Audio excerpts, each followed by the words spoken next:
Good evening, ladies and gentlemen. Welcome to this third edition of Maak, Stad. And tonight we're going to talk about towards a democratic economy. As part of the democratization agenda of Amsterdam, the city of Amsterdam will allocate coming years 8 million for experimentation with participatory budgeting. And citizens are invited to improve with that money their own ideas on living environments because they get a bit of the available budget. And they will be divided or distributed towards various neighborhood initiatives. And tonight we will ask that question, is participatory budgeting bringing us closer towards a more democratic economy? So it's an evening where we're going to explore what is a democratic economy, and can participatory budgeting be part of that shift from, well, the current state of economy, the way we organize our economy, and toward a more democratic way of organizing our economy. And we will do that with two fantastic thinkers, activists, speakers, who have never met before. But here tonight we're going to cross their ideas and see what we can learn from them in working together towards making our economy more democratic. And we're very honored that they are here in Amsterdam to share their thoughts and ideas about that notion. The first hour will be we will explore their ideas. And I will interview them, and sometimes their answer can be long and they have slides, but well, it's kind of like a presentation/interview, and hopefully we can explore together what their notions and concepts bring us, and if we put them together, what they can learn from each other, and what we can learn from them. And I will interview them, but I will also ask you to help me. So at the end of that first part, I will also invite you to join me in that conversation, and everything you want to bring forward to the two speakers is welcomed, because this is a learning event. The trajectory Amsterdammers Maak je Stad, so make your city, is a project in which residents and civil servants learn to work together in designing and strengthening the knowledge, insights and concrete steps for democratic innovation and participation in Amsterdam. And the organizations Kennisland, Waag and Pakhuis de Zwijger have been commissioned by the city of Amsterdam to focus the learning trajectory on the current experiments with participatory budgeting. So we actually have this is actually a real learning evening for the civil servants of Amsterdam and the people who are actually the citizens of Amsterdam who are actually part of those participatory budgeting projects. And this event is part of that learning experience. So in the second part, I will invite 3 speakers to join me on stage who are actually in practice working on making the economy more democratic, and have developed certain tools for that. And we will be joined by the Deputy Mayor for Democratization in Amsterdam, Rutger Groot-Wassink. He's not here yet, so he's going to miss the first hour. So we have to summarize when he comes in. But he's still in, I don't know, some meeting. Apparently you're quite busy if you are the Deputy Mayor of Amsterdam. So he will walk in, but well, we have to deal with that. And then at the end, I will invite our first 2 speakers back on stage to actually reflect on the evening. And let's see if we can come up with some brilliant, well, I don't know, conclusions of the evening. So that is the idea of the evening. Let's kick off this first part, and let's see what happens if we put a peer-to-peer economy, the commoning of the economy, together with the economy for the common good. And I'm honored to introduce the two speakers who will join me here. The first is the co-founder of the Economy for the Common Good movement, author of many books, bestsellers, one of them, Change Everything, Creating an Economy for the Common Good. Give him a very warm welcome to the stage, Christian Felber. And the other person I would like to introduce is the founder of the Foundation for Peer-to-Peer Alternative, better known as the P2P Foundation. Give him a warm welcome to the stage, Michel Bauwens. Welcome. Join me, gentlemen. You both have mics. Yeah, perfect. Okay, so Mr. Felber, Christian, you've been here, I think, 3 years ago? Yes.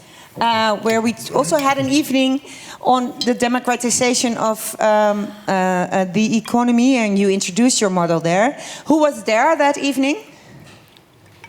Oh, it's like 7 people. Yeah. Perfect. Good. Proportion. Who has read one of the books of Christian Felber? Oh, Wow. that's nice. It's an honor. Yeah, Thank you. and who says, I'm here just to learn because I've never heard of the notion of the common goods economy. Be honest. Wow. Oh, everybody heard about it. So, but a few people are here. Well, will be introduced to the notion for the first time. Then we skipped the introduction. Oh, we'll see. You can make it a bit more quick, yeah. Well, yeah, or you can elaborate a bit more in detail, because you can skip some of the most obvious notions. All right. Yeah. Okay.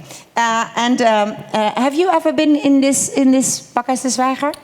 Yes, once or twice at least. Yes. But it's been a while, maybe 2 years ago. 2 years ago. Last time, yes. Yes, exactly. And of course, who knows everything about peer-to-peer? Everything that knows the notion of peer-to-peer foundation. Let's see. Yeah. Who says, I'm here for the first time and I'm going to learn a lot about it tonight? Okay, yeah, nice. So we know what kind of level of entry of the conversation we have to have. Okay, so let's start. Christian Felber, with what is the economy for the common good? What it is. What is it? It's an economy where all economic activities are oriented principally and fundamentally towards the common good. Everything you do. Everything you do, because it's part of a company, of an investment, of a trade, of a loan giving. And these economic activities are evaluated according to the contribution to the goal, which is the increase of the common good. And this has to be measured. It's not just a slogan. No. It's defined democratically. And then it's measured. The achievement of the goal is measured. In the same way as we define what is the GDP, we measure the GDP, and then we jump in the air when GDP has risen again, although we are unhappier and less sustainable and have more wars and more refugees in the world. Yeah, so you say, as a society, you have to decide in a democratic way what for you as a society is part of the common good. That's the most logical starting point. What is politics for? Why are we doing economic policy, but same as education policy or any other type of policy? Because we want to achieve certain goals, and we first have to talk about these goals. And precisely in the economy and in economic policy, we are not really talking about these goals because we have GDP, and that's it. Or we want to become more competitive or more efficient, but these are non-goals. These are very weird concepts that come out of economic science, but neither efficiency nor competitiveness nor GDP growth are real goals.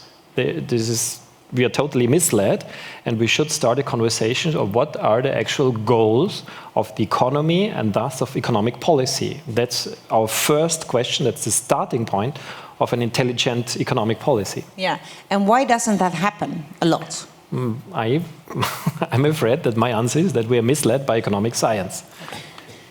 Clear. Okay, and why is this a radical idea? Because it goes to the roots.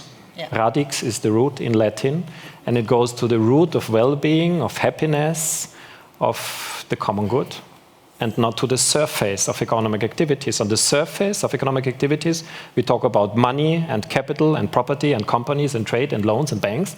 But in the root of the economy, we're talking about the satisfaction of basic needs, of flourishing relationships, of flourishing communities, and of stable ecosystems, and thus, as a consequence, about happiness and well-being.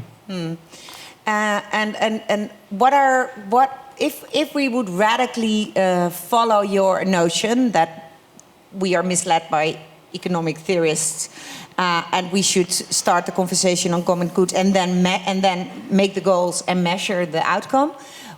If we would do that, how would society change? How would we? Well, all strategies, programs, policies would be oriented towards the goal, which today is not the case. Today we're trying to become more efficient, to become more competitive, or to make GDP grow.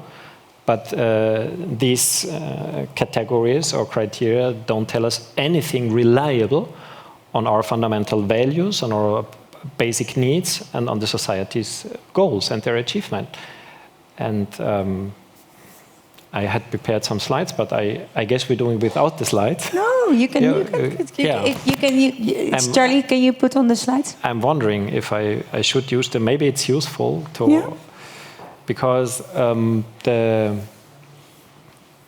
anyway, I have no pointer. Maybe there they are. Maybe. You don't have here's the pointer. Here's the pointer. Great, you can use them. Yeah. Well, maybe where did the confusion start? Just to tell you that economy for the common good is one of many alternatives, like the commons, like the degrowth approach, like the solidary economy. And we consider ourselves the tapas, which is the abbreviation for there are plenty of alternatives, which is an answer to TINA, which stands for there is no alternative. Now a very critical comment to TINA. TINA is better fitting for a dictatorship on the one hand, because what the dictator says has to be done. Contrary to tapas, is better fitting for a democracy. But now my critical point, TINA is also better fitting for a natural science. Because in a natural science, we discover natural laws. In the natural economic science, we discover market laws, and then we have to adjust to these market laws. And we don't have alternatives. We are not talking about the design of the economy as a whole and markets specifically. For this, tapas is better fitting because there are many theories about the economy. There are many places where we satisfy human needs, not only markets. And if we talk about markets, what the economy for common good is doing, then we have diverse options how to design these markets. This can be capitalistic markets, it can be common good oriented ethical markets, it can be competitive markets, it can be cooperative markets. And economic science does not offer us these alternatives. And as a consequence, economic policymakers don't talk about these alternatives, and that's why I'm a little bit critical with the mainstream economic science, which is the so-called neoclassical economic science. But today we're here to talk about diverse, different schools and then practical models. And the practical model of the economy for the common good is a holistic model. So it does not only consider the economy, but its broader contexts, because the economy is considered a tool to serve the democratic society, the cultural values, from human dignity to deep ecological sustainability, and to respect the planet. And as a consequence, we don't agree that money making should be the overarching goal of economic activities, but the contribution to and the increase of the common good. And this is not new. This was already distinguished by Aristotle. And he said the original and true oikonomia is a common good economy because the goal was to increase the common good, and capital and money were only considered as means. And then he said if we invert these relationships and if we turn the means into the goals and strive for money and the increase of capital first and foremost, this isn't the economy. This is its opposition, its grammatistike, the art of making money and getting rich. Today we call it capitalism. And Aristotle, that's a very important inheritage of Aristotle, that capitalism and economy are oppositions. And if we have these alternative ideas of the economy, then we have the decision how we define success in the economy, because success should be measured always according to the achievement of the goal. And what we are doing today, this is now this decisive slide, this is not economy, because we are measuring the accumulation of means, but not the achievement of the goal. That's a very important distinction. This should be taught in all business schools and all faculties of economic science, but it's not the case. And then we would have the choice between the one and the other. And I'm fully convinced that if the people had the choice between these two options and maybe more options, in no country in the world, people would opt for capitalism. But we are practicing capitalism. And we just call it economy, because economists don't distinguish these two terms. And they don't say, hey, people, that's not economy. This is economy. And then we should develop these tools. And this would be my first proposal, how we could go beyond a participatory budget. That's going to be the next question after I've introduced the peer-to-peer foundation, right?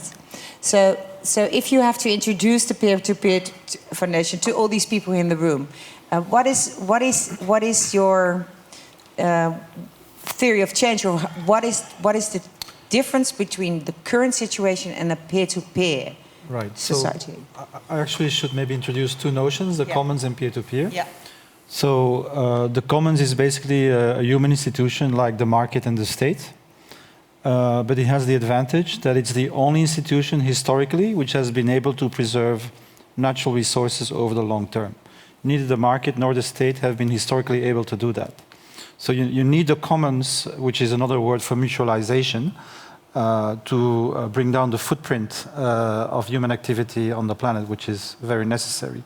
And so commons is defined as three different things. First, it's a resource. So it's something objective. It's like water or a forest or a river or the mountain flanks in Switzerland and Austria. That's why they're green, because they're commons. It can be something immaterial. It can be free software, open shared designs, but it can also be urban commons, shared mobility, shared housing.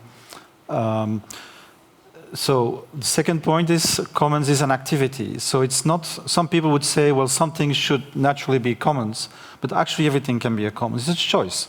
So when you want to organize something, you can organize it as a commons or as a market or as under centralized management of a state or an institution, right? So in English they say there is no commons without commoning, stressing that it's a human choice. And the third aspect is the autonomy of the regulation. So if it's a public good that is managed by the state, that's not a commons. You know, it's something that's good for everybody, but it's not a commons. A commons, to be a commons, has to be able to devise its own rules and regulations. So there's an autonomy. And in this sense, it's related to democracy, because when we work, we are not in a democracy, most of us. We work in a feudal system. It's a capitalist market, but it's a feudal hierarchy, right? So we have no democracy in most of the institutions that we spend most of our time. Maybe we have a democratic family, but then we go to school, and it's not democratic, and we go to work, it's not democratic. A commons is a school of democracy because we are self-regulating, self-organizing. So peer-to-peer, I think also important maybe to explain. So if you live in a small village, let's say a tribal village or something of that kind, anthropologists would tell you, it's called the Dunbar Number, that 150 people, you can recognize and remember everybody. Yeah. And you can also, let's say, solve issues by talking to people. Once we scale up, which is what humanity did, this is too expensive in terms of human energy. So we create hierarchies and we manage communication top down. But what we have today, and this is important despite all the bad things that we also know about it, is that we actually now can create open collaborative systems again at a huge global scale where we can collaborate with thousands of people. This is not something we could do without hierarchy even like 20, 30 years ago. So because of the technology. Yes. So what I advocate with the P2P Foundation, so we're coming to that part, is a model we call cosmo-local production, which has an ecological reasoning as well. So basically, cosmo-local production means everything that's light is global and shared, and everything that's heavy is local to the, let's say, if it's reasonable, right? So we talk about difficult words, subsidiarity of material production. So there is no sense in destroying the agriculture of Patagonia, who has the best butter in the world, by importing butter from New Zealand, from thousands of miles away. So this is not sustainable materially. We spend 3 times as much on transportation than on production. Yeah, so the principle of subsidiarity, which is of course used in democratic theory or in political science, it's the theory that you organize at the lowest possible level. And I'd like to say maybe one more thing to just round up. So my belief, and I think it's more than a belief because I think there's a lot of evidence for it, is that if you look at human history, there's really a pulsation between extractive periods of time and generative reactions. So basically, since 5,000 years ago, we lived in competitive class societies. In order to win the competition, we overuse our resources. And what we see in history is every time when this happens, there is a return of the commons. And now we have this on a global scale. Just to give you one example, in Ghent, I did a study on urban commons there. We went from 50 urban commons in 2008 to 500 in 2016. And this has been confirmed in the Netherlands, in Catalonia, in Flanders, Belgium. So many studies are showing that we are in this period of the revival of the commons. As a reaction to 500... Against extractivism. Yeah. Can I give just one example? Yeah, and this is, I think, very easy to understand. So in Ghent, we have a car sharing association, not Uber. Right? This is different. Because what Uber does, it's a competitive system, so the drivers drive around and actually have more traffic than before. If you have a car sharing association, like in Ghent, you can have 1 car for 10 people and fully guarantee full mobility. So anybody who wants to use a car will always have a car. Yeah, because every car, everybody knows, is 95% of the time this means not moving. 10 times less steel, 10 times less plastic, 10 times less energy that we use. And imagine if we do this systematically in a city. So we look at all the provisioning systems, mobility, housing, and we say, okay, is there forms of smart mutualization, smart commoning, that we can use to maintain complex systems and good services at a much lower human footprint. Nice.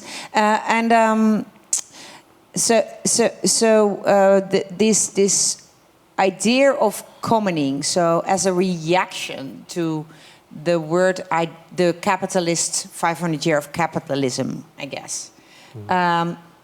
Is that part of your notion of the common good economy, the governance of that?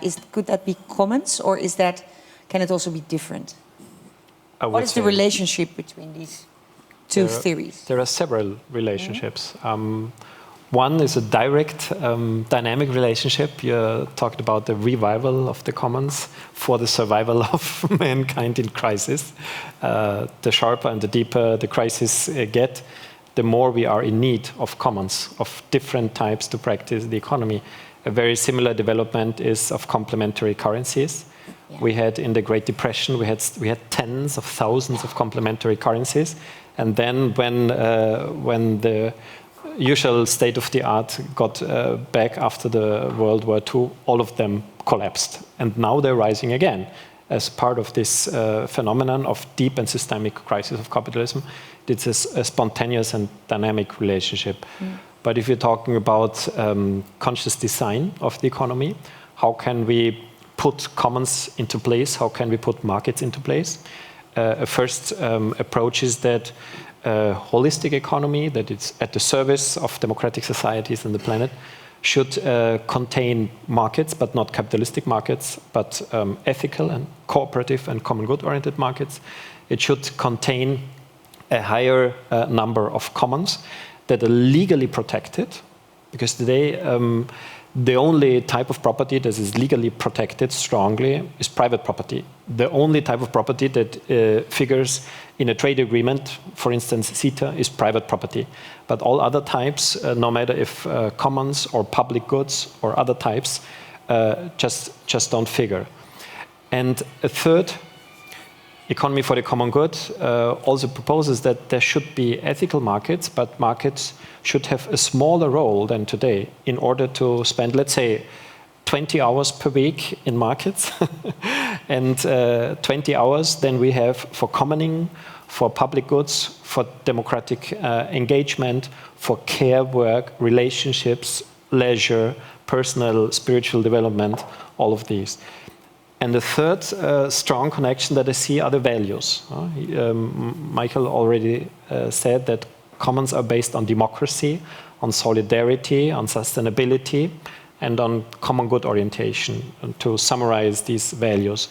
And the Economy for the Common Good proposes that those companies that practice these values, which are measured in the Common Good balance sheet, they should be rewarded and should be better off. Because today, these companies, these ethical companies that behave like commons, they have higher costs, they have higher prices, and they have a competitive disadvantage in relation to the dumpers in all disciplines that externalize costs and damage the society and the environment.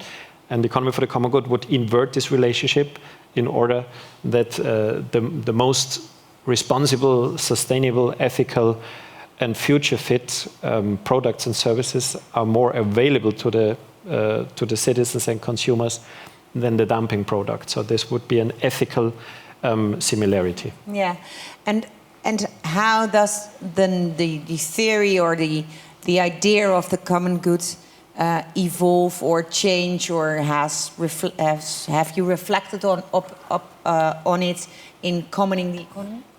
Yeah, so I think the relationship maybe between both notions is that I would argue that the common good, the institution of the common good, is the commons.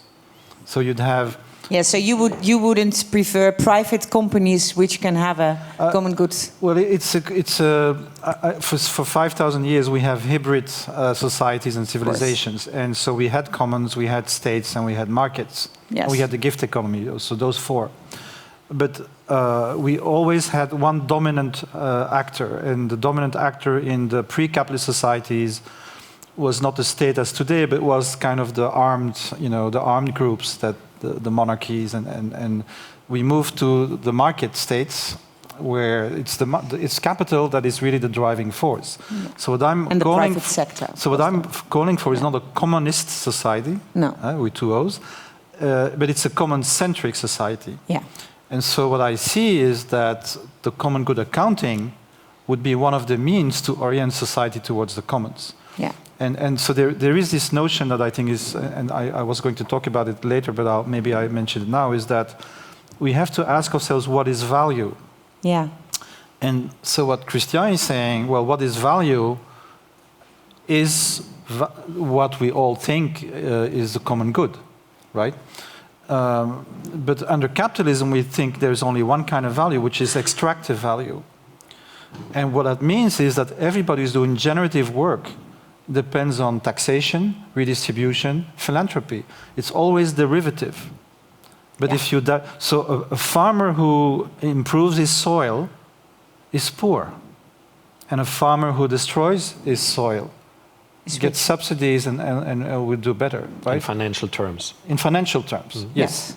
Yes, but that means that most commoners today, we are marginalized because the value system only recognizes one type of value. Yeah. And so there's this Belgian economist, or I don't know if he's an economist, but Bernard Lietaert, who died a few months ago. You know, he talked about cold and warm currencies, right? Yin and yang.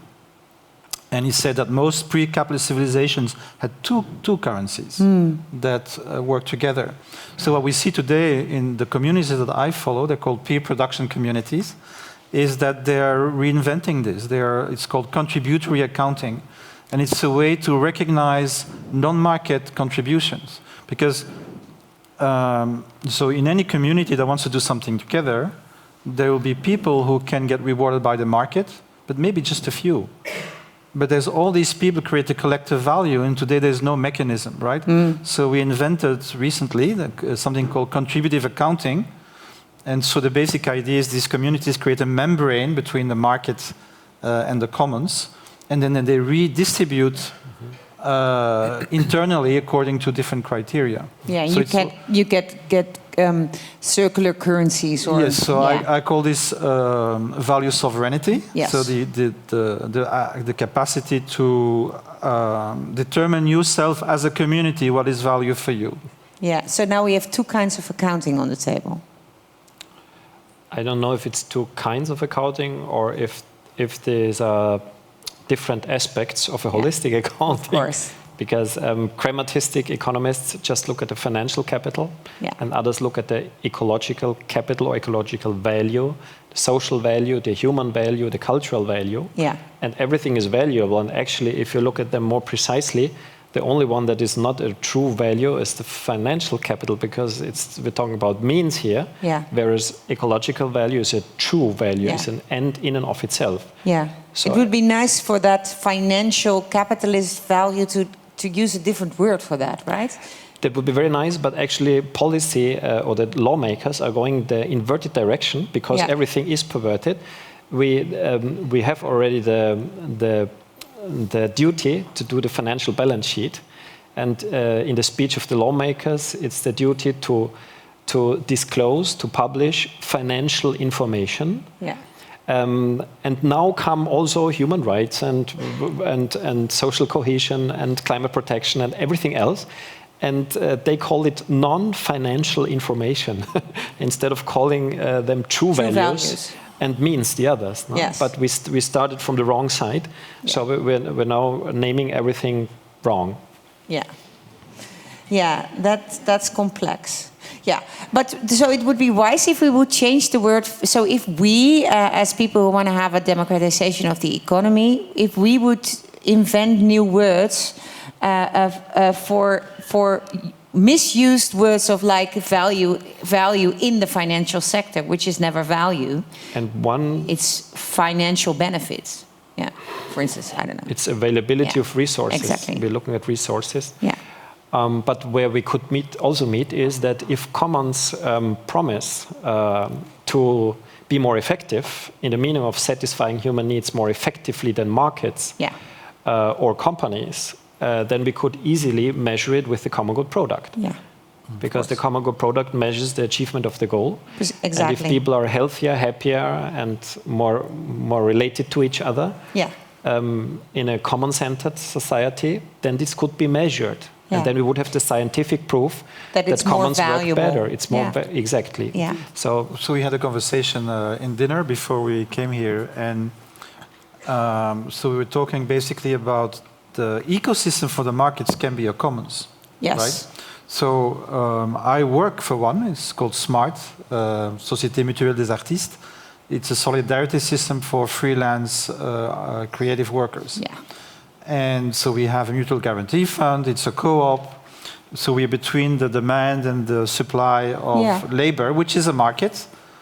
But the ecosystem is ours. Yes. Right? So you could have Uber and Airbnb as common goods, as platform cooperatives where the users and the workers would manage, would own and govern. Yeah. We would still have individuals making exchanges.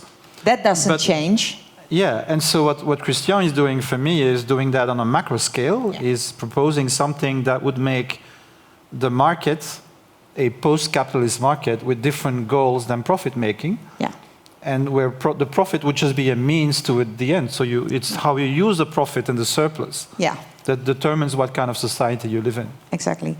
And then we're going to go to the second part of this first introduction part of this evening. And that is, if you have these new or sometimes very old notions, actually. I mean, if you start quoting Aristotle, you know it's kind of quite old things.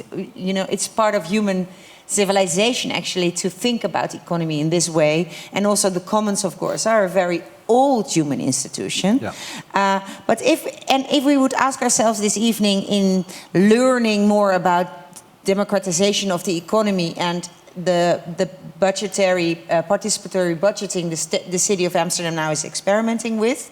What can we learn from your model, your theory on making that effective and part of a movement towards democratization of the economy?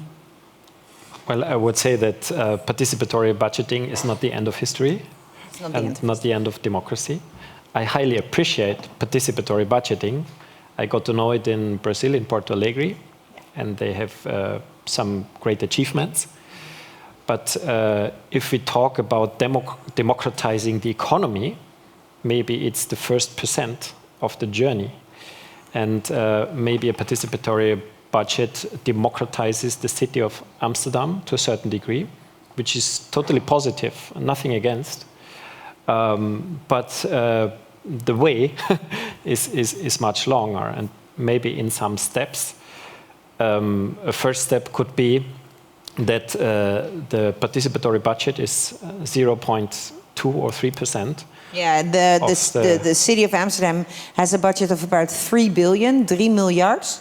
And so if we talk about 8 million, that is the sum he gave, 0.25%. And it's great. Every single euro that we are deciding upon its use democratically is probably, hopefully, a gain. But these 3 billion euros, a large proportion of them is public procurement, and much more effective would be a decision that the public procurement of the city of Amsterdam is used exclusively for sustainable, ethical, responsible destinataries. For instance, companies that have a common goal balance sheet, commons, B corporations, or others, just to name some examples. And that this would be a first higher step where economic democracy could go. Even a higher step would be that we compose the alternative to GDP democratically. That's where I stopped on the slides. Maybe we forget about the slides today. We can bring the slides back. I don't, yes. They will? Maybe, why not? If you want to. Sure. So there are already alternatives to GDP, and they are called Better Life Index, Happy Planet Index, SDGs, or Gross National Happiness. And now is the problem, which one do we want to use? And the proposal of the Economy for the Common Good movement, which also exists in the Netherlands already, is that the citizens, the free and sovereign citizens, decide which are the most relevant and important elements of life quality, of a good life for all, or of the common good. And maybe 150 proposals will be made in participatory processes, but then we sort out the 20 most powerful ones, and these would be the 20 facets of the common good diamond. And the common good diamond is likewise the common good index first of the city of Amsterdam. And then the city of Amsterdam would already have a guiding star where to orient all policy fields. Because this is not only for economic policy, this is for all policy types, and it's democratically legitimated. And this could be a global prototype. No? So I'm still looking for the first city that is organizing such a process, and they don't have to be afraid at all of the outcome, because this will be an action of crowd wisdom. Because all the potential misleading proposals, they will be sorted out. And if just the 20 most powerful, like health, like happiness, like participation, flourishing relationships, stable ecosystems, non-violence, gender equality, just these will, and then all political measures could be, don't have to, but could be evaluated to which degree they contribute to these overarching goals and values of the democratic society. And then we will not have banks too big to fail. We will not have free movement of capital and tax havens.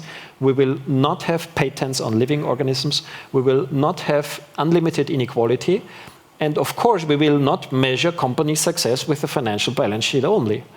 This would be totally contradict the democratically defined goal of the economy. And of course, what Amsterdam is able to do also the Netherlands would be able to do, and then maybe the European Union would be able to do. And this would scale up the impact of economic democracy. And maybe now, as you asked me, I show you two other examples. By far too many slides, no. Okay. But two short other examples that could be decided, and which would have a by far deeper impact than the participatory budget. Okay. Limiting inequality. At the moment, I don't know any parliament in the world that is limiting inequality, although inequality after the global ecological problems is probably the most burning single issue of the economy in the world. And the economy for the common good says, first theoretically, we would like to limit inequality to a reasonable degree. But where could be decided by the people. Yes. And the process, the procedure that we have developed based on the ideas of others is first that the people make several proposals. So the quickest proposals would come from the socialists. They said we don't want any inequality because we're all the same.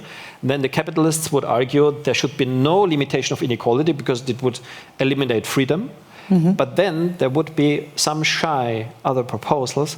Well, we would allow a certain degree of inequality, but maybe not more than 5 times, 7 times, 10 times, 20, or let's say 30 times between the highest incomes and the lowest incomes in the same working time.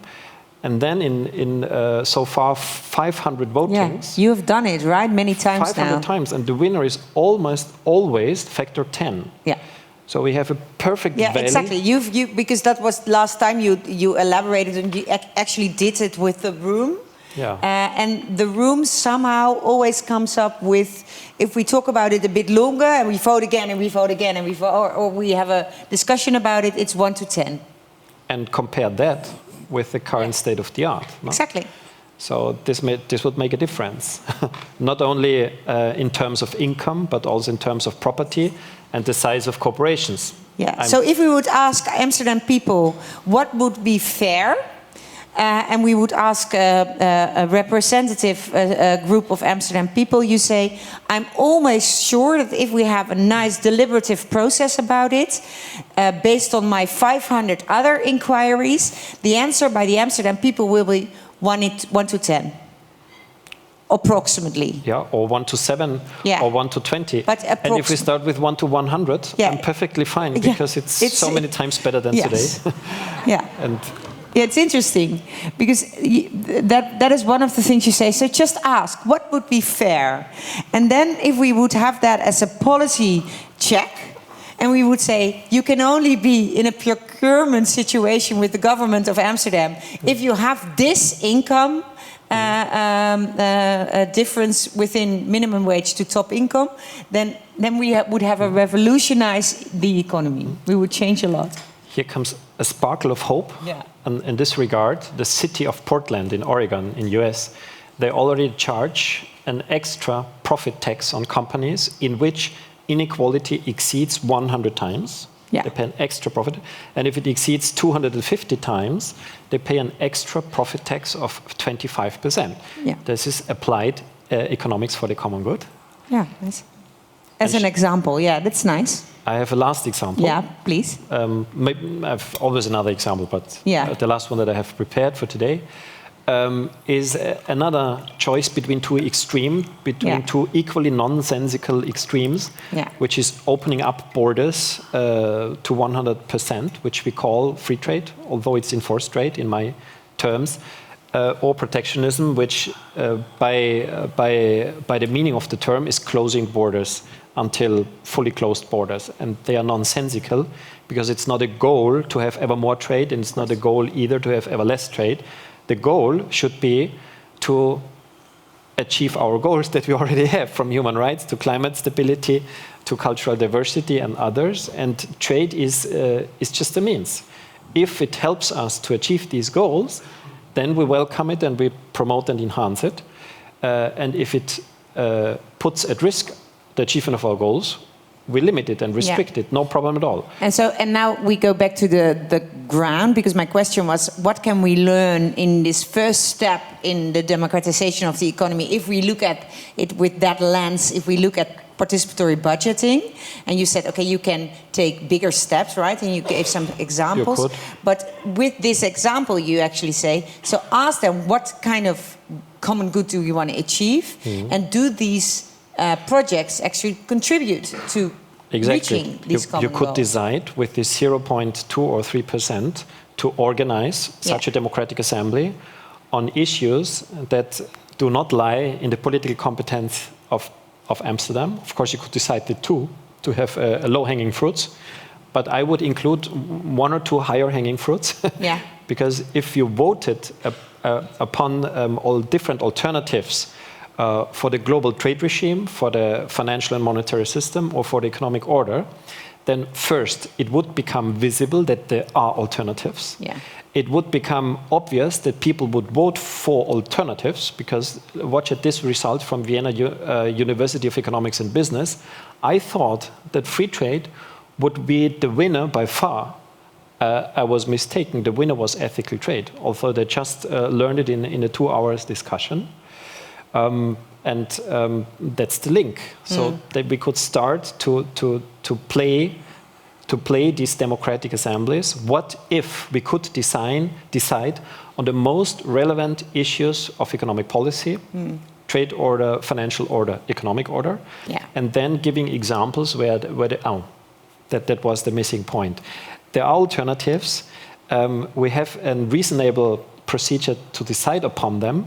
And having done it, we have made the experience of how a true, deep, I call it sovereign democracy would feel. And once having made this experience, maybe people's desire for a better working democracy grows until we really get it one day. Clear. Okay, let me now ask you, Mr. Bauwens, the same question. So let's go first to the participatory budgeting. What can they learn from your theory or your vision on the commons and peer-to-peer to actually enhance them, and that they become actually part of democratization of the economy? Okay. So I must admit I don't know the details of the project here in Amsterdam.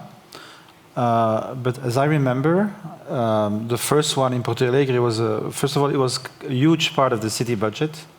It was 10% or something of that order. And it was democratic deliberation. But very often now, participatory budgeting is becoming more like a competition. At least like in Ghent, it's like you have hundreds of people proposing projects that usually don't exist yet. And so what it does for me is it creates competition between civic groups, and I don't think that's healthy. We have more than enough competition already in society. So I don't like to see, and I don't know the details here, but I don't like to see participatory budgeting, which is conceived as one more competition, and forgets the democratic deliberation part, which is has completely different effects. But the second thing is that it doesn't touch the fundamentals, especially if it's 0.% So I'd like to make a proposal that's going a bit on what I just said about that generative activities are not funded. I'll give you a very concrete example. So in France, there is a huge and very successful community land trust movement called Terre des Liens. Wow. And in 2016 already, they published this amazing report about the externalities, the positive externalities of organic farming. Just to give one example, the more organic farmers you have in a département, Bretagne, Normandy, the less the government has to spend on water pollution. Of course. Because they don't pollute. No. So, we're talking about like 300 million euros and figures of that nature, not about, 0.1%, right?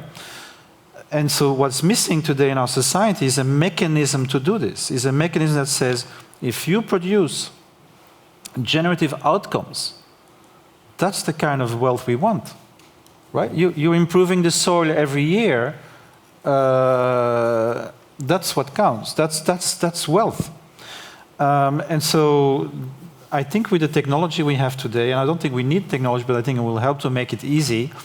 What I'm proposing is public ledgers, right? We should have open and public accounting systems that allow people to have their generative activities verified. So I do community service work, yes, for instance. Yes. Let me make it a bit more... Yes, and there would be some verification system, Yes. some peer review. Yeah. More easy to explain would be biochar. So we want to decarbonize, and farmers who produce biochar, it's very easy to measure. Yeah. So much biochar is, it has a value, right? And then you can do two things. One is the public way and say, well, this is a priority for society. We're going to fund decarbonization. Of course. And what's different is it's a completely different paradigm. We're not competing with each other. We're not saying you get it if you're the best. Because what happens with competition is in order to win a competition, you focus on one goal. You cannot be holistic, right? So if you say we want less prisoners in the prison, then like with social impact bonds, they will create all kinds of other problems. They don't care. Because to win the social impact bond, they will focus on that one thing. Yeah, so you have to make sure that the mechanism creates a holistic attitude. And to mobilize everyone, the whole of society, not just one company or one co-op, but the whole of society. Yeah. Or you could do it another way, which is going to the private players. And we see this in open source already happens. For example, when IBM went to Linux 15 years ago, they saved 90% of their internal investments. And they said, we will invest 10% every year in open source. So this is circular finance, where you, to give a small example, in Bonheiden in Belgium, we have ducaten. It's a complementary currency. Yeah. And so the kids who go to school with a bike get this alternative currency, which they can spend in the recycling stores and the maker spaces and the fab labs. And so this is what I'm thinking about. We have to create circular finance. We have to find a way to directly fund generative activity and not think that the only value is extractive activity. Yeah. And it would be nice if you experiment in this democratization of the budget, that you would use mechanisms like revolving or circular currencies, or like processes in which, for instance, competition is not the organizing principle, but collaboration and holistic thinking. I just want to mention the result of Bonheiden was that they went from 20% to 60% of children driving bikes to school. If you give them coins, they will buy school. And so this is the kind of generative cycle, feedback loop that we want to create. I get a suggestion now from raising my kids. Just think of a currency, create a currency, the Van den Berg currency, and then we'll see how much I can change their behavior. Yeah.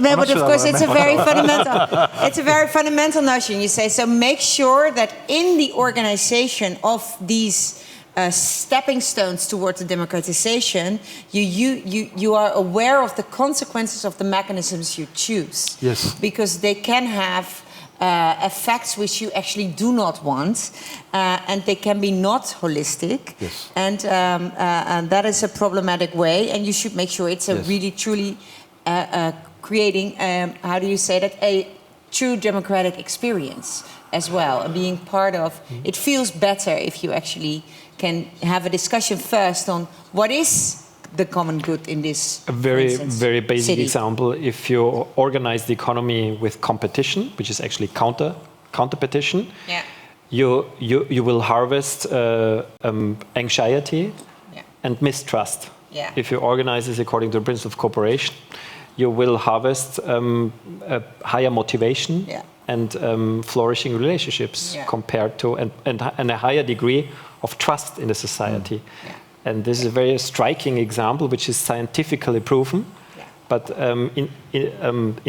although being scientifically proven, economists keep telling us to counterbeat against one another. Yeah. Okay. Clear. Okay. I'm going to look at the audience if they want to know something I forgot to ask or isn't clear. because you were very quiet.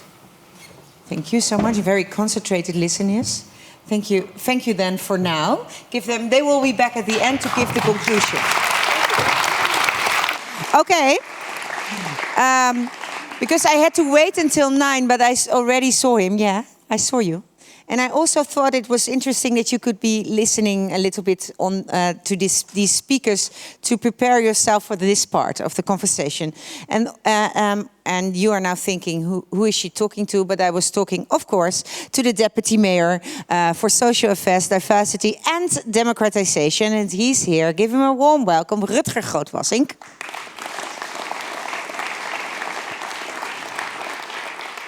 Were you at the Tolhuistuin, Rutger Grootwassink? Yep. Oh, that's why you were there. There was a meeting of the 3 big, I don't know how you would call them, progressive parties? Leftist parties? Leftist parties. And they would announce something big.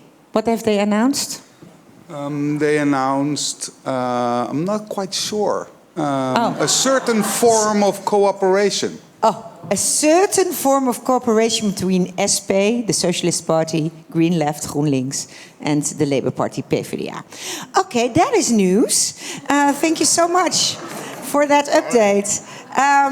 Let me introduce the other 3 speakers. And I'm going to sit here.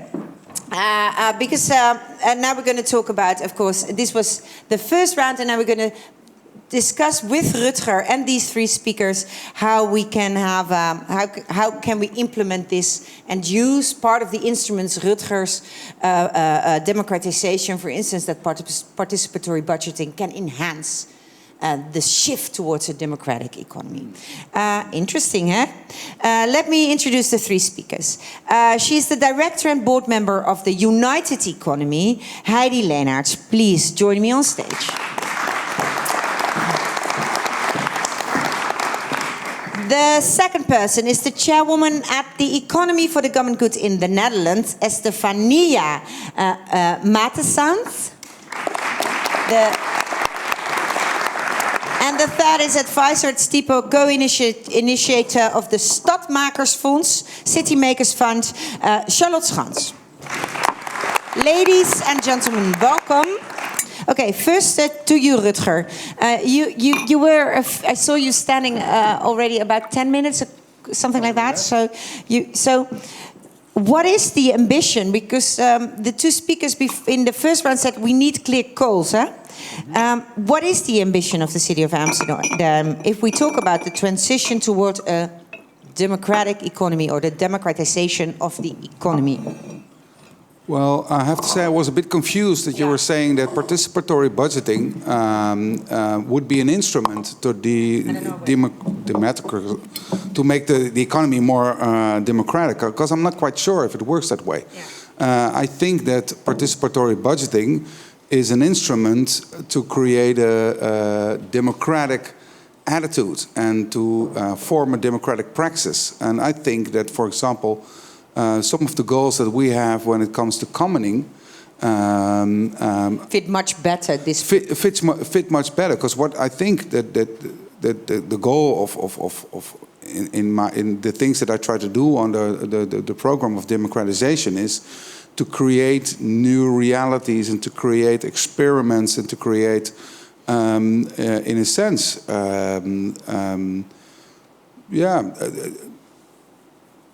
let's say parallel worlds to break through the business as usual. And if you look at there are some initiatives in the city that try to form their own economic ecosystem, and I think it's very valuable, and that we should strengthen these initiatives to create new democratic economic realities. But if you look at democratization of the economy, we should talk about shareholders capitalism. We should talk about caps on income, and we should talk about, because I'm strongly in favor of of our own currency. It shouldn't be named after me, but I would very much like an own currency in Amsterdam. Nobody would ever consider it to name it after you. Of but course now, not. Of suddenly course not. in our head, there pops up the Rutger. No. No, but I had a discussion with this. I'm not quite sure. There was this guy in Great Britain. I forgot where he was from, and he had his own currency, and it worked very well. In Preston, it was right. Bristol. Mm-hmm. Bristol. Bristol has his own currency. Yeah, and it worked. It worked pretty okay, Yeah. and it was very interesting. But I think that if you talk about making the economy more democratic, where there are small steps, and I was very inspired by the talk that we had. Because that I listened to for only 10 minutes, because I think that it gave some of the issues that you should tackle. Of course, but the funny thing is that, of course, big part of the economy is the government spending. So that is why there is, in fact, a relationship. Yeah. Because like 40 to 50% of our GDP, or the spending in our society is government spending. And if we would take a big bunch of that and make that working for the common good, participatory budgeting in a way where it's not competitive, but it's now, well, what these gentlemen were talking about, then it would be part of a democratic economy or the democratization. No, I strongly agree, and I had some discussions with very inspiring people from, for example, Preston and Cleveland, because the Preston model, the Cleveland model, which also is about workers' cooperation, is very inspiring, but also rather complicated from a policy-making perspective. Yeah, because you weren't there, but otherwise you would have laughed, because one of the speakers said that actually our workplace is a feudal, is in fact a feudal relationship now. So we have perhaps a democratic family again. Exactly. So, and you would definitely have agreed with that, right? Sure. Yeah. That's nice. Okay, so let's go to the other speakers. Take your mics, ladies. Yeah. So let's start with you, Mrs. Leenaerts. Heidi, what is the United Economy?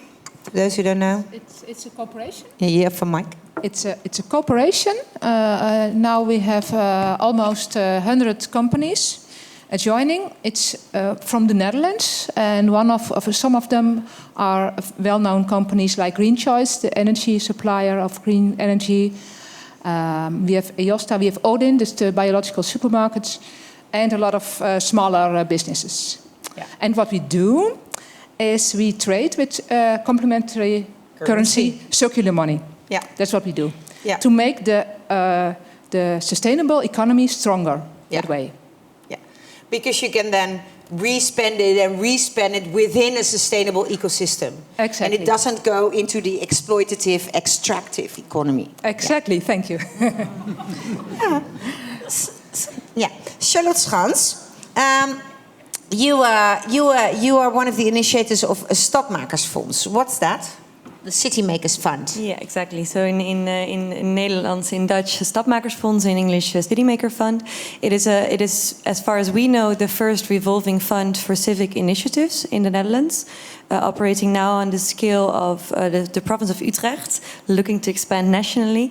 And it's a fund that actually allows civic initiatives that create a lot of societal impact on areas to sustain in that area and to also grow. How does it work? It helps them buy their real estate and their land, and it comes from our own experience of being priced out very often after successful societal value creation in areas, and talking to hundreds of city maker initiatives or civic initiatives around Europe and around the world. And it works with, right now we have a starting fund from the province of Utrecht, and it's multiplied by the ethical bank Triodos, which we're very happy with. You are working there? Yes, thank you. Yes, thank you. But it helps them. We, as a fund, we help these initiatives to make their business case a bit more sustainable, because very often they do have a minimal business case, but they need some help in actually making it a bit more viable, let's say. And on the other hand, we also connect potentially in the future impact investors and private equity to the fund in order to expand the impact of these initiatives. And now you're talking about the money in which we could now know it's not the economy. It's the capitalism. We learned a lesson from Aristotle, you would love it, that economy and capitalism are each other's opposites. Because, well, we're going to explain it later with a glass of red wine. But yeah, so it's a beautiful lesson we learned now from the origins of the word economy, which is always for the common good, and the opposite, where money is just a means. If you create a system where the money is the goal, it's a different term. It's called hard, loud. Yeah, I don't know. A very. Thank you. It's a very difficult Greek word. You would call it. You would translate it into capitalism, and then money is the end goal and not the means. Okay. So we had a course, and you are working with all these capitalist parties. Yeah, absolutely. So we're absolutely operating within the current economic system. So in the ideal situation, our fund would not be necessary, let's say. But in the current economic system, this is a way at least to lower the threshold for these initiatives to sustain and create impact. Okay, and then we have the common good, economy for the common good in the Netherlands. And what do you do? The Economy for the Common Good in the Netherlands is the national chapter of the international movement. We exist in already a few years. I like to believe that we have passed the pioneering phase, and we are starting to expand our activities and get some footprint and some momentum. We are it's helping a lot the trend of the SDGs. So everyone is talking about it, and everyone has embedded SDGs in their strategies as public sectors and the public and the private sector. And we like to think about the model of the economy good as a tool in order to achieve those goals, and make it embedded in your strategy development. Okay. And okay, so we have these brilliant minds now, women on the table, who are actually having concrete instruments to enhance the democratization of the economy, and we're going to make it a little bit smaller because this is a learning network for participatory budgeting. And I know, Rutger, you say it's only a small aspect, and there are other things we can talk about. For instance, also the commoning of the economy, which should be, and we should talk about procurement, and we should talk about a lot of things. I know, but we only have 46 minutes left. So let's focus. What can we learn from these instruments you have developed to actually make these experiments in democratization of budgeting better, more thriving, more towards a more democratic economic society? Yes, it's easy to explain, but what I would add to that, with United Economy, so with the hundreds companies we had in 2019, we had almost 250,000 circular euros existing. But together we made 1.2 million of turnover. So by circulating the money, of course, you have a lot more than what you have. So we made it. We said it's only 0.25% of the budget of Amsterdam. Exactly. But if you would lose it wiser, in a way where you would use for instance, a different currency for that, you would actually be able to make it revolving, circular, and then make it 6 times its value. Keep it in the neighborhood where it's meant to be, and those 8 million can be 40 million after a year and become even more.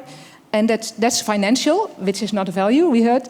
But there would be a lot of value for social goals, for ecological goals. A lot more than the 8 million that you put in it. So, can you repeat the question? Yeah.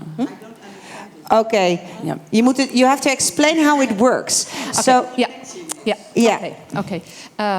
so you can democratically look at what goals do you want to reach in the neighborhood or in the city.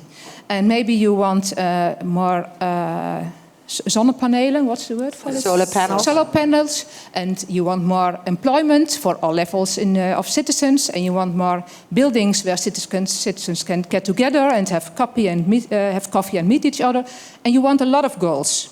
And then you decide we're going to spend as a community, as Amsterdam, we're going to spend this 8 million on different ways, so that's how it enters the neighborhood. But it's a digital platform, and all companies and all citizens who join and who want to earn a bit of this 8 million are on this digital platform. And so digital by technology, you arrange that it's going to stay there. So the one who has the solar panels and the company who placed them is going to spend the circular money, for example, at the building for the neighborhood. Because he wants to hire the bill of to have a nice event there. And they spend it on chocolate, what's made in the neighborhood, and they spend it on something else. So it's going to go around and around in the neighborhood. Kwartje is gevallen. Yeah, thank you. Yeah. Okay, and now so I said, well, how can you use the instrument you have evolved to actually make the initiatives we take for the democratization of Amsterdam, to make them more effective? And Rutger now thinks, oh my God, now I have to do something with that. No, yet? No. First, you can react whenever you want to react. Yeah, no. What I think is quite crucial, because we started this participatory budgeting initiative, and we are spending, I think, approximately 4 million at the moment. At the moment, it will increase to 8. But I think that it was Mr. Bauwens that said that what we need is a transition in the way we look at society and the way we look at people. And we need an economy based on trust. And in a sense, having participatory budgeting from a government perspective is putting trust back in people. So I think that building this more of this attitude where you, in deliberative forums, decide where to spend a certain budget by neighborhood is not that much of an impact on directly democratization of economy, but way more in changing the attitude of people, because they will have a direct impact of what is done. For example, I live in the western part of the city, and my son, who is 13, received a letter from the government that he could vote where to put money. And for him, it was a democratic experience. And of course, we talked about it. And for him, I don't think that he was... he wasn't thinking about democratization of the economy. For him, it was a democratic act, a democratic experiment. Yes.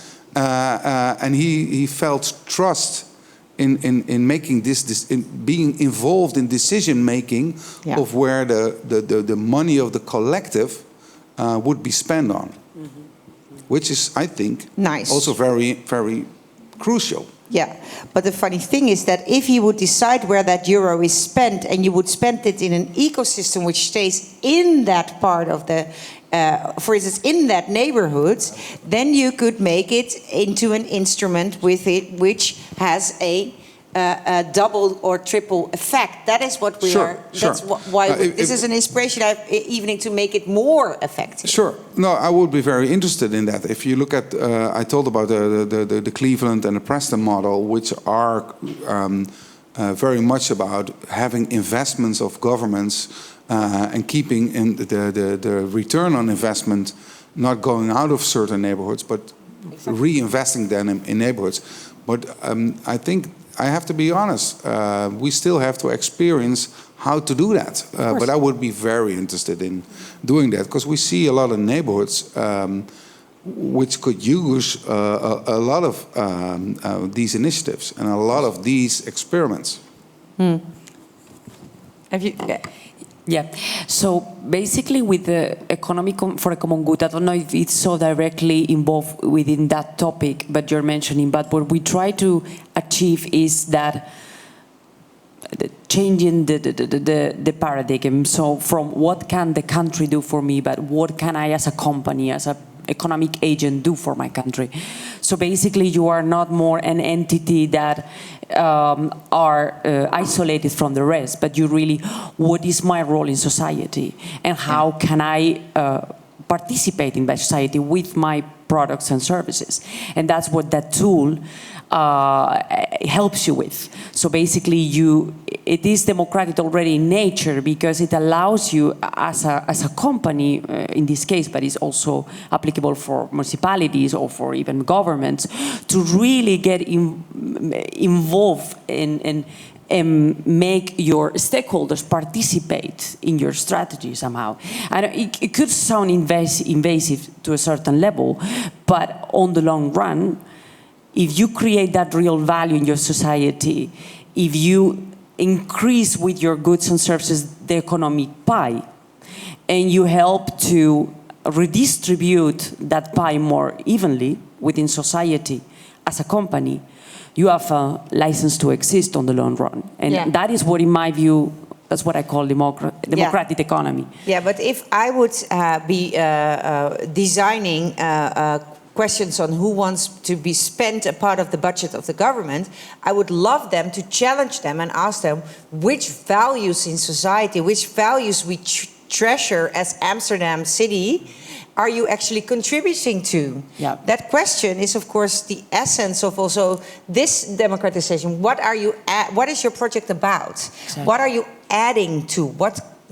How are you spending your money on reaching which goal? Yeah. And in that sense, I see a parallel. You can use the same model to actually make very clear what the contribution is towards the common good. Not only what the contribution is and really score companies or municipalities in this case, but also to increase the democratization, because you do have to involve your stakeholders. So that could be your consumers, that could be your neighbors, that could be anyone that is really affected by it. Yeah. I strongly agree that we have to ask, for example, companies that come to Amsterdam, what are you contributing to our city? But I think that we have a strong tradition of asking them, what will you do, what will you contribute to giving a workspace to people we are newcomers, or and we have social return and all kinds of stuff like that. But I think from my personal perspective, that's just a very small step. And what is way more interesting is to see, for example, if you look at the way that Amsterdam is changing, if you look at gentrification, for example, in the southeast or in other parts of the city, it would be way more interesting to see what is not only the contribution of certain companies, but also how are you going to have a long-term not investment, commitment, but a long-term commitment to a certain neighborhood. Because what I see from a lot of neighborhoods is that people get in, put a lot of money in it, take a lot of money out of it, and just be gone. And that is extractive. Yeah, very extractive. And I don't have a real strategy towards that. I mean, we have social return on investment. We can make a lot of we can make a lot of agreements on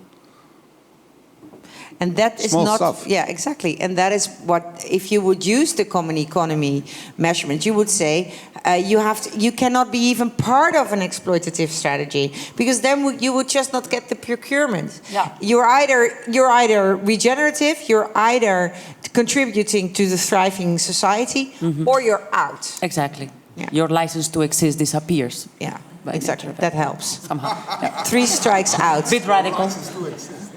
Yeah. That's quite fundamental. Yes. And Charlotte, what would be your take on this discussion about how to use instruments like yours to create, a more democratic or even democratization of the economy?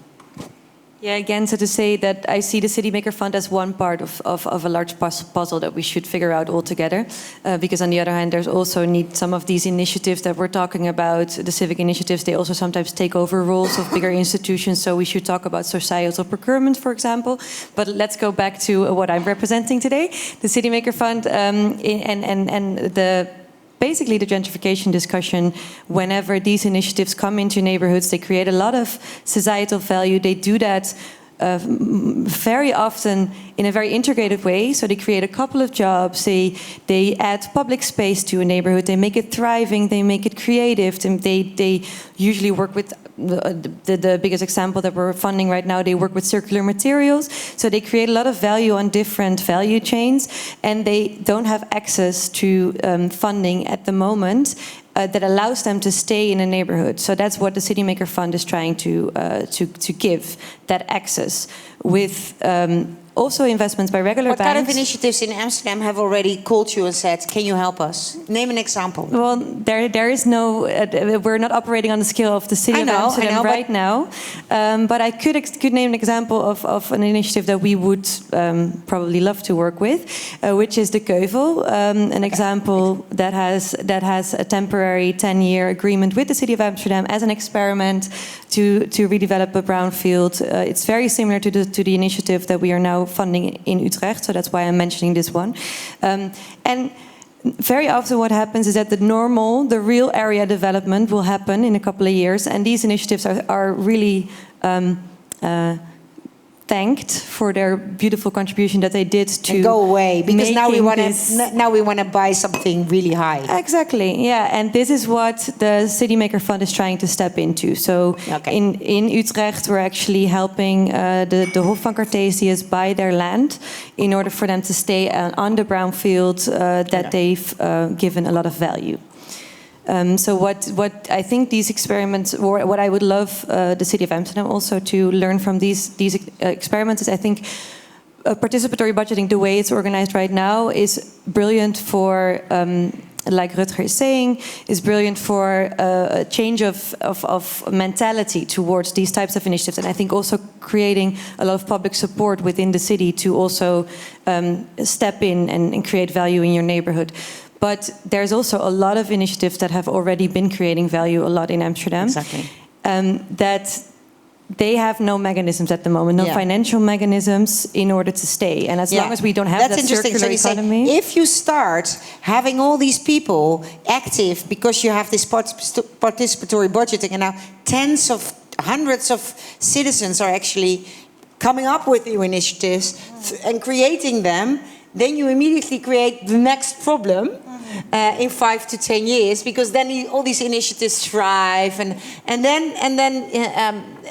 what you see, and then the real life happens if you don't have the next step ready. Business as usual. It's actually, now I understand the revolutionary part of the starting, because if you start with participatory budgeting, you end up with that first stepping stone towards really changing things, because after 5 or 6 years, people say, now I've done this with this money, and now I want to stay. I want to add one more thing, because I think what we also, I've seen a lot of these different initiatives, so it comes from talking to many of them and also studying it backwards.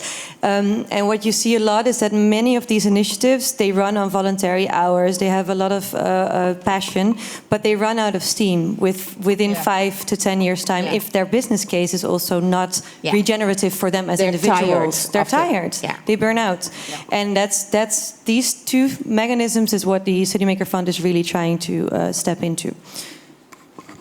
Well, I think this is quite crucial, and I think that besides of participatory budgeting, there should be the possibility for initiatives to have some form or some sort of more structural funding. But of course, a city board and a local government should decide on which point to focus on, because you can't support everything. Maybe there are strong reasons not to support certain initiatives, but there should be a possibility, and to make it even in a way more objective, what you want to support or not. Because if you, I mean. In a way, maybe I'm voted away in 2 years, and participatory budgeting will disappear. You never know. And what happens then? So you have to make sure that if you believe in this undercurrent in society, if you believe in initiatives, if you believe that we are in a sense redesigning the relationship between local governments, markets and individuals, if you really believe that this redesign is necessary, then governments have to make sure that there are not only initiatives, but also there's a possibility for citizens to have the possibility to do whatever they want and to contribute to society. From my perspective, it's crucial that it's not only about participatory budgeting, but about much more. It's about much more. Mm-hmm. Yeah. No, I like to now put the bet of I'm also a banker at Triodos. And so when I was invited here, I was thinking about democratization of the economy and what do I think about it? And then I see it as creating equality of opportunity. And I like to think, I think as a banker, how to make things bankable so that this type. Yeah, what is yeah. Think like a banker. You can, because give us in 2 sentences the essence of thinking of like a banker. That is what Rutger is asking. That is the old banking or the new banking? The new banking. Banking as such. Not, there are different types of banking. So you have banking, ethically banking. Exactly. The ethical banking is banking that defines its business model as an connection of real economic value versus monetary value, social cohesion, and the preservation of the ecosystem. I like it. And it's the new banking looks at increasing the pie of the economy, while at the same time the slice of the pie for each stakeholder in society it's more equal. Yeah. That is how the new banking is. Sounds like a leftist politician. But I like it. I like it. However I like you it call a lot. it. I like it. However you call it. I like it. However you call it. So my point was that in order to make things bankable, we are, at the end of the day, working with savings, people's savings, funds from pension funds. So you need to be responsible with that money. People expect to get that money back. So in order for us to have a license to exist, we need to be able to finance projects that have a long-term feasibility, that they will exist. So I think we are, at Triodos very entrepreneurial, and there we have just launched even a project to incubate this kind of projects, even more risky projects. But I think what will allow us to be more hands-on and be proactive and be more active in this kind of initiatives is also having a long-term view from the local government. So really not something that is apolitical, so that we will not change in a few years' time, and that we can have certainty that these type of companies are going to get supported on the long run. I agree strongly. Yeah, so if you say things like, I don't know when my political career ends in 2 years, no, I don't know whether your political career ends, but there is a possibility that my political career ends in a few years, and then I don't know what happens to the participatory budgeting. For long-time financial instruments, that is not a very... these are very risky projects, so and we want to give the savings back to people. No, but I strongly agree that we shouldn't have ideological discussions about this. This is about public value. This should be discussions about public value and what kind of public value do you add when you come here, for example, as a corporation. So this shouldn't be about ideology. Yeah. Sorry. Ja, ik ga de zaal in. Ik had even oogcontact met de zaal. I had eye contact with the audience and I saw some people moving on their chair. Yes, please. Hi, I'm Vincent. I'm co-chairman of the Fonds for New West, which is a part of Maak Amsterdam. We have also a budget for every part of the city, but this is a budget that comes from private funds. And What's it called, the fund? Fonds for New West.nl.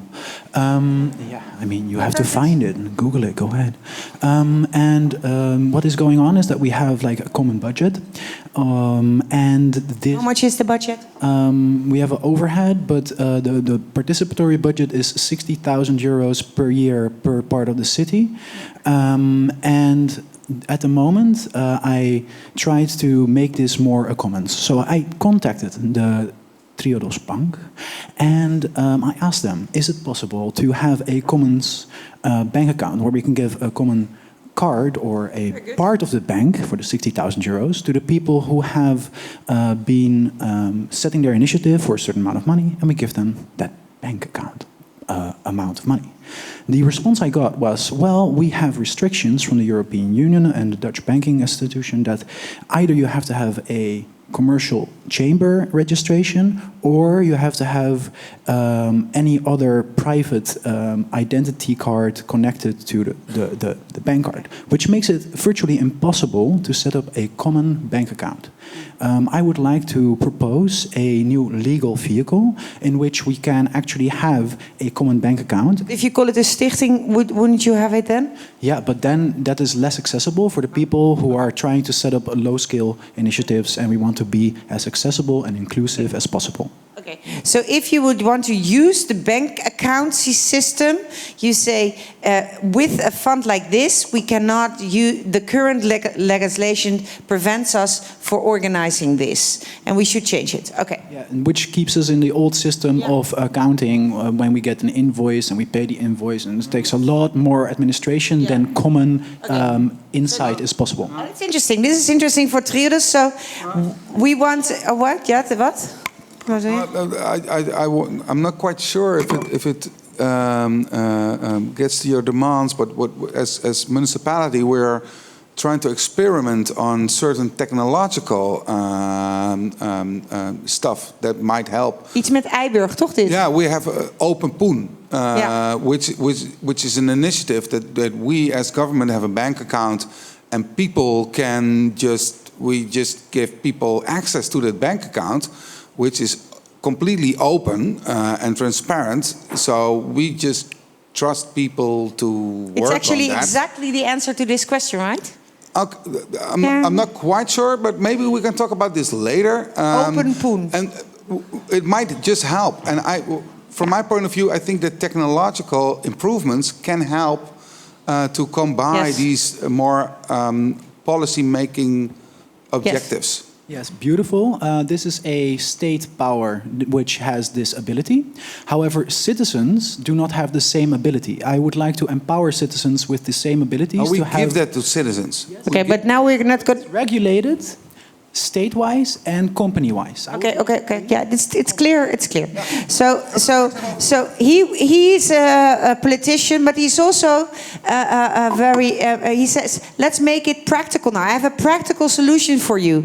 But he wants a fundamental shift in the economy. He says, as a group of citizens, we cannot even ask for a bank account at an official institution because we need to be a rechtspersoon, and that is the problem. We want, as a group of people, to have that, and we cannot have that. That's the question. Can you organize it? And then, of course, fantastic, pragmatic Rutger Groot-Wassing says, but I have some technology for you to do that already. But he wants to transform the economy. Yeah. Okay. Then yeah. Okay. So you want to answer? No. What I just want to say is that that's something. In general, more conceptually, we struggle as new bank with the limiting regulations. No, this was it. This is for nog één zin. To go beyond the limits, indeed, we have new technologies, and there are many ways to do it. There's, for example, cobudget.co, yourpriorities.org, like is done in Iceland, which the Dutch government uses, and we are building a new app. Actually, comio.co is really interesting. We are looking at Coco, for example, with some more innovative. Okay, but this goes beyond this. Thank you so much for this, because it's interesting to hear that we need it, that there are already alternatives in the making, and maybe you can share that with everybody here, because now it's too much details to continue this conversation. Yeah. Hi, my name is Fleur Avellino. I have two very short questions. One, as a citizen of Amsterdam, which is I live in East, Amsterdam-Oost. So if I want to get involved in participatory budgeting, where do I start? Yeah. Maybe I should check my mailbox better, but I don't think I got a letter. And the second question is, as a researcher, we have actually studied social innovation, sustainability transitions, and we looked at participatory budgeting in Amsterdam as a case study in Amsterdam-Oost. So I was curious to know, how has this new initiative built on that history? Did you use the notice drift? No, I'm not talking about our case study report. I'm talking about the actual initiative. Okay. And also, I think one of the things that came of that experience was this proposal for district tendering, which is actually a sort of a mix between participatory budgeting and procurement. So I was curious whether you heard of this proposal for district tendering, and whether we should improve the communication flows between this initiative and the municipality. Brilliant intervention, yes. Rutger. I strongly approve of the improvement of communication flows between these initiatives and the government. I've heard of this procurement slash budgeting, but I think that much can be learned. And although I'm an historian, I'm not quite sure if we have learned that much of the past, because the eastern part of Amsterdam has a strong tradition in participatory budgeting, and in a sense, what we are trying to do right now. So I'm not that surprised that you haven't heard of it yet. Is that we are experimenting on different forms of participatory budgeting within the city, and even within within East. There are two forms of participatory budgeting. So we're really working on that, and we're working on a it has to be a kader? Framework. There has to framework. Has to be a local framework on how to do that. Because one of the things that we've seen is that, for example, inclusion, which is quite crucial for me, it just depends on the way you design your participatory budgeting, how inclusive it is. So we're now trying to experiment, trying to learn, and we do different stuff in different parts of the city to have this framework. But I'm very interested in your research from your experiences in the past of Oostbegroot. Very interested to it. The fundamental. Do you want to? It seems as if everything that everyone's been talking about points to the same sort of need for a democratic assembly to decide about this money and how to spend it and how to budget it and how to divide it. And I wonder if that could be discussed. Well, I'm not quite sure if a democratic assembly is the most preferred way to do participatory budgeting, because an assembly you have to attend an assembly, and there are people who just have to work and don't have the time to go to the assembly, or they have children, or they have to have several jobs, and so assembly is just one form. We are experimenting with several forms. For example, in New West,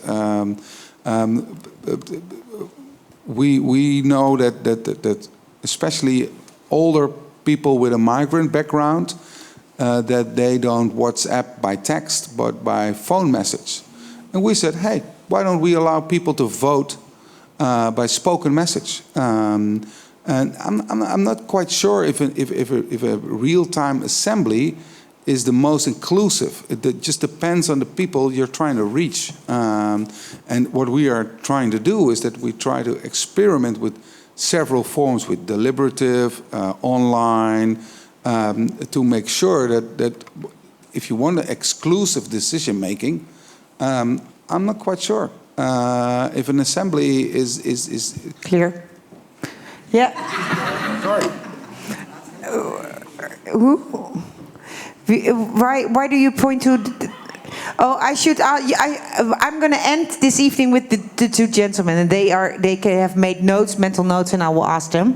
But I'm now doing the last questions in the room. Yeah. Yeah, I'm a bit confused about the relationship between the economy of the common goods and the participatory budget, especially how it's going here in Amsterdam. If I look at, for instance, the initiatives in the K neighborhood and the G neighborhood in the southeast, then I see that I think the major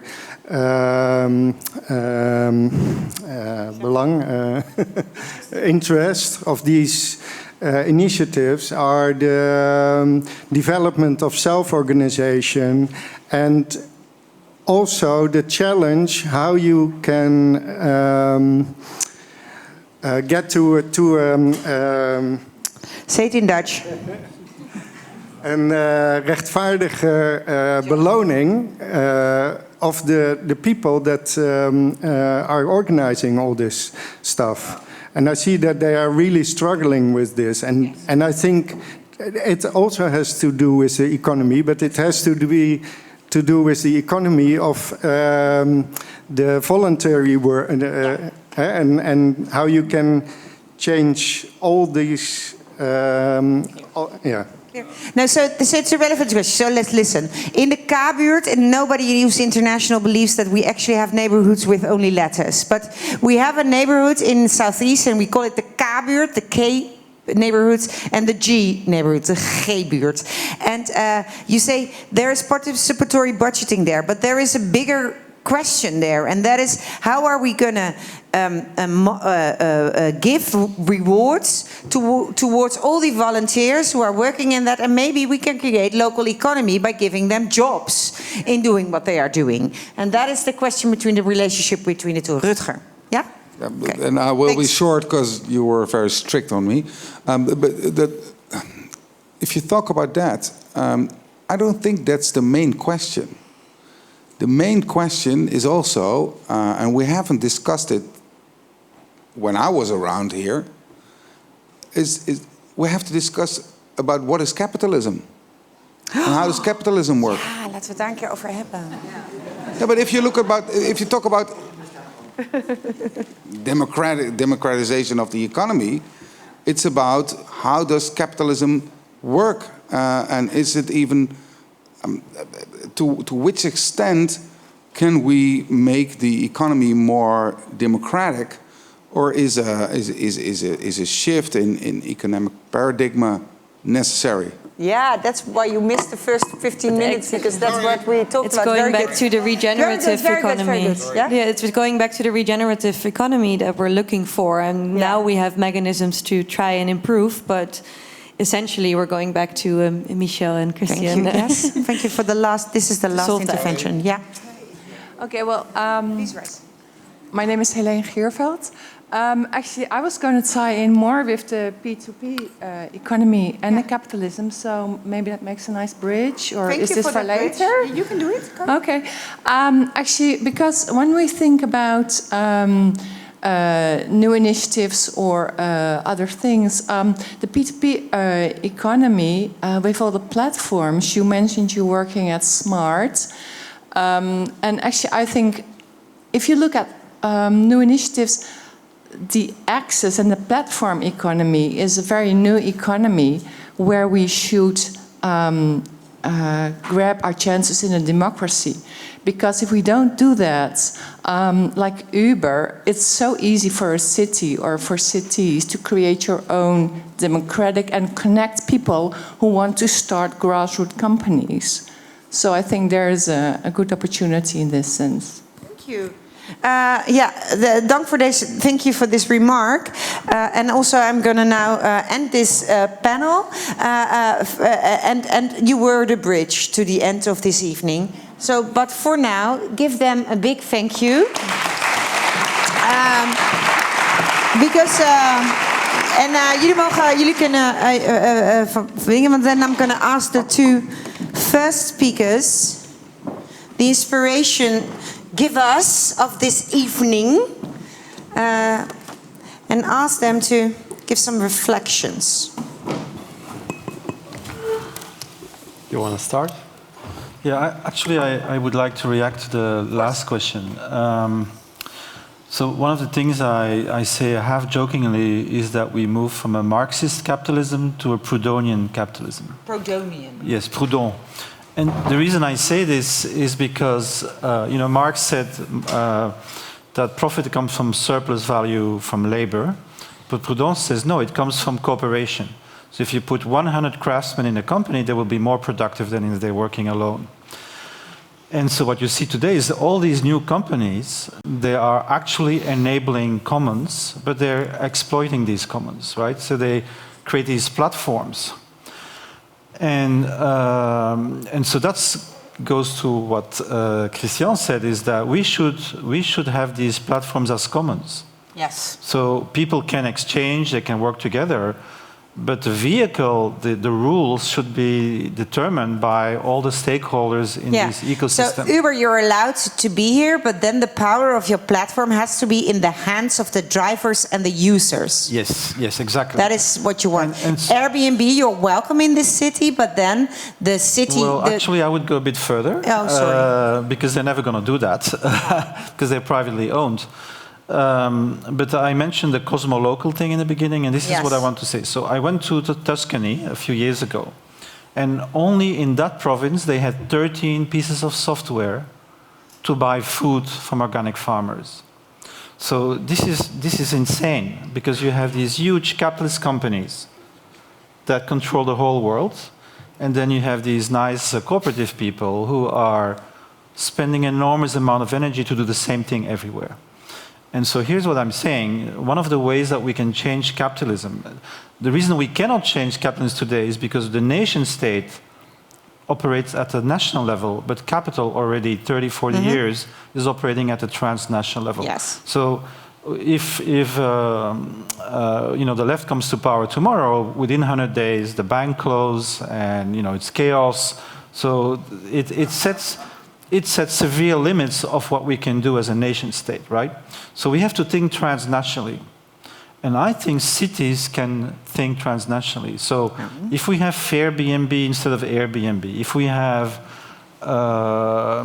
some cooperative Uber, why don't we create and I call them protocol cooperatives, global open design depositories, that for each provisioning system can build together the basic software that we need to run these systems.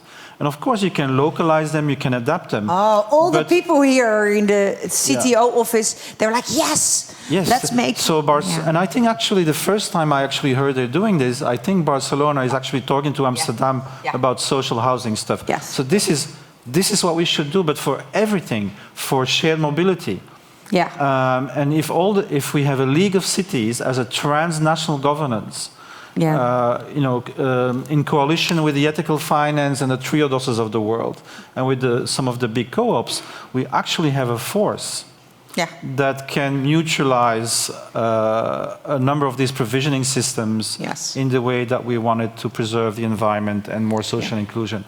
But we have to think differently. It's not just Amsterdam.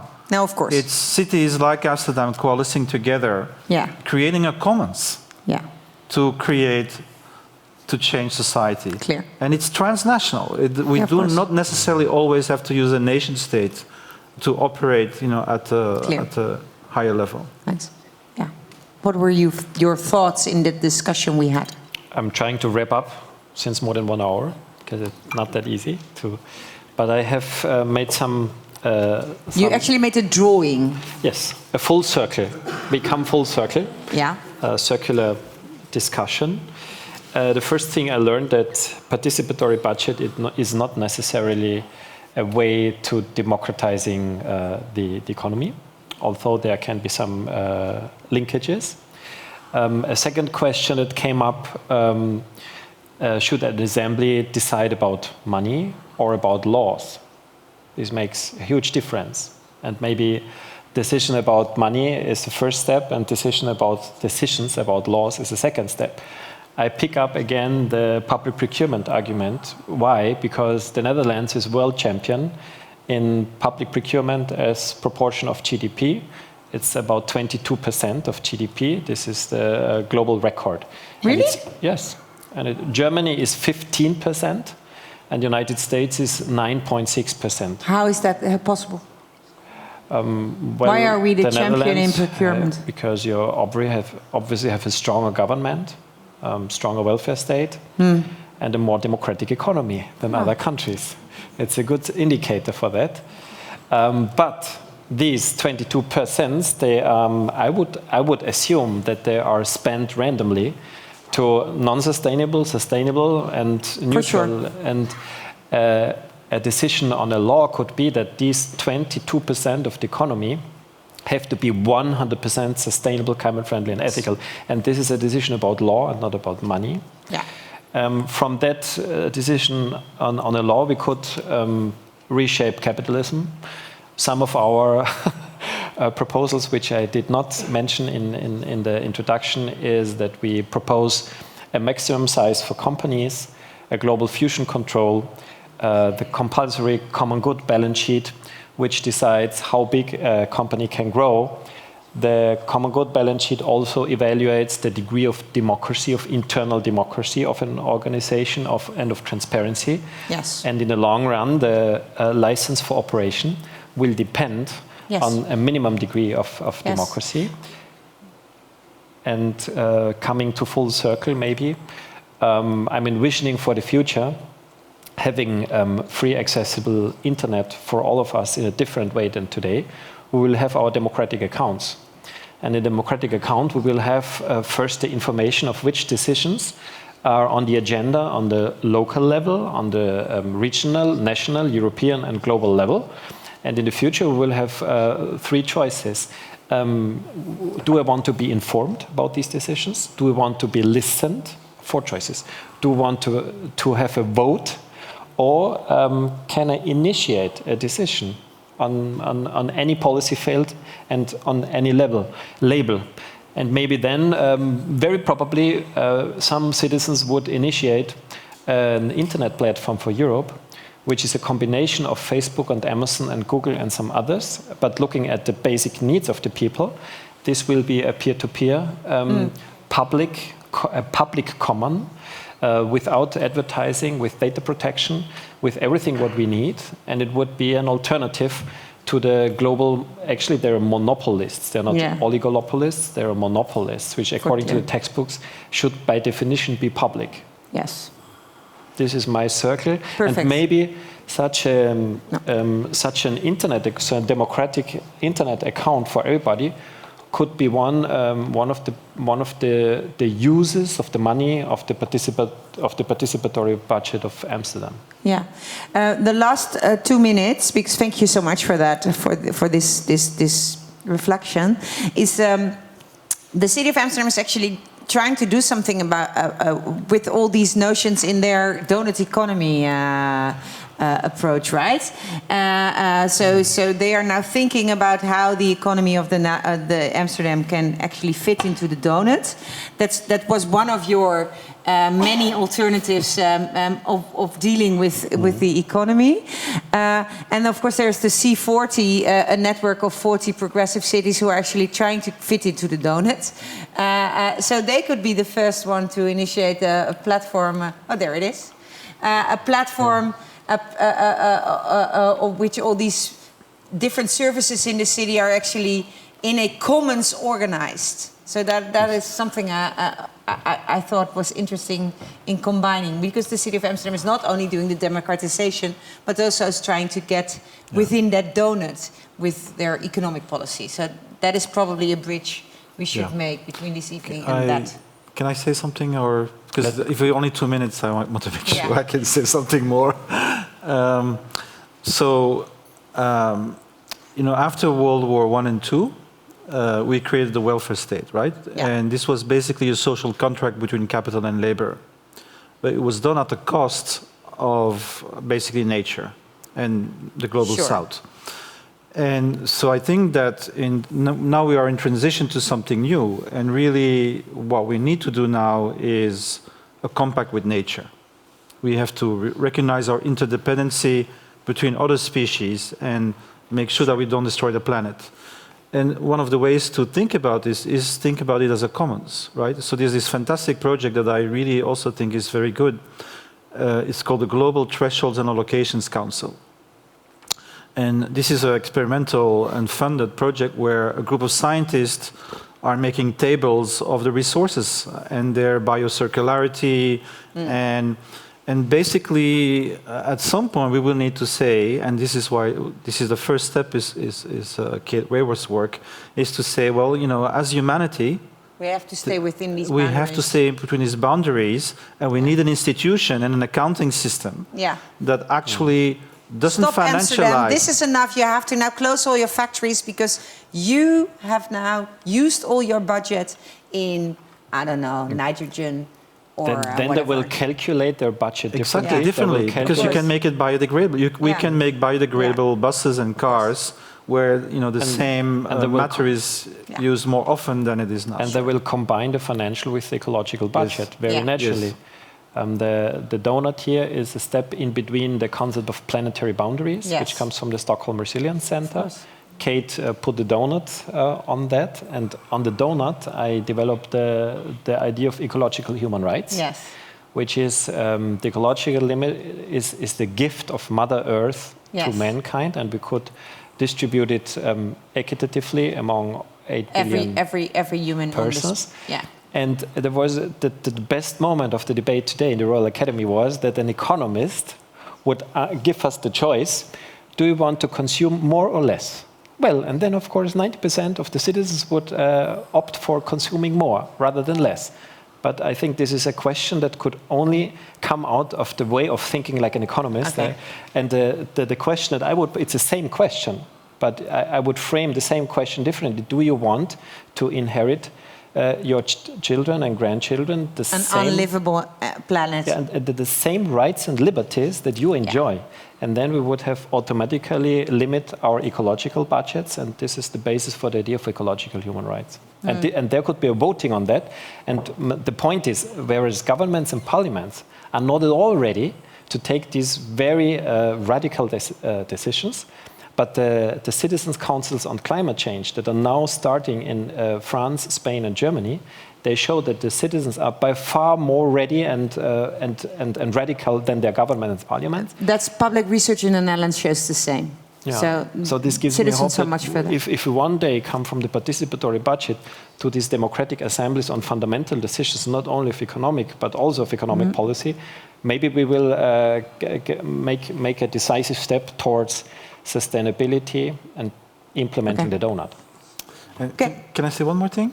Well. Just 30 seconds. 30 seconds. Who is actually? It's the importance of law. So we have had for 200 years a system which only recognizes private versus public. Yes. And so everything that we want to do in the commons is difficult. Yes. Because the laws are not made for that. Yeah. So one of the first things that we can do here in Amsterdam is actually have a cell of legal experts that have just one job: facilitate the autonomy of citizens so that they can do commoning when they want to. Yeah, that is I think even in Amsterdam also happening. But we can't discuss everything Amsterdam is doing in trying to create. But it's quite a progressive city. The most liberal city. Really? According to a recent book. Oh. That's why I have so much hope that the first Common Good Index will be made in Amsterdam, the most liberal city. So I give them a big thank you.